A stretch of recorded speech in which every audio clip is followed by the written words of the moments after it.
আমি বোধহয় একমাত্র মেয়ে যে এত বড় হওয়ার পরও জীবনে ফার্স্ট টাইম এখানে যেতে চলেছি। হ্যাঁ, শুনতে অবাক লাগলেও এটা কিন্তু সত্যি যে আমি কখনো বসন্ত উৎসবে যাইনি, এত বড় হয়েছি তবুও।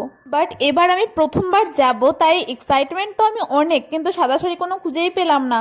আর খুঁজে খুঁজে এই হলুদ শাড়িগুলো পেয়েছি, আরো এক দুটো ছিল, বাট আমি এই দুটোই চুজ করেছি। আর এই দুটোর মধ্যে কনফিউজড হয়ে যাচ্ছে যে আমি কোনটা পরবো। আর ওখানে রং লেগে শাড়িগুলো নষ্ট হওয়ারও চান্স আছে, তাই আমি বুঝতেই পারছিলাম না যে কোন শাড়িটা পরবো।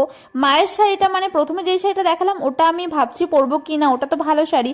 আর আমার যে শাড়িটা, পরের শাড়িটা, ওটা আমি অনেকবার পরেছি, তাই ওটাই পরতে পারি। আর এখানে ব্লাউজের কালেকশন আমার কাছে অনেকগুলো ছিল, তাই আমি বুঝতেই পারছিলাম না যে কোনটা পরবো। মানে সত্যি কি আজব, তাই না? যখন জিনিস থাকে না তখনও বুঝতে পারি না কি পরবো, মাথা খারাপ হয়ে যায়। এখন যখন আছে এখনো বুঝতে পারছি না কি পরবো। তো আমি তো ফাইনালি ফার্স্ট টাইম যেতে চলেছি বসন্ত উৎসবে। তোমরা কবে যাচ্ছ অবশ্যই জানিও। আর আমি এই সাদা ড্রেসটা বের করেছিলাম, পরে এটা পরে যাব নাকি, তারপরে মা বললো না থাক, তুই শাড়ি পরেই যা, ওটাতেই বেশি ভালো লাগবে।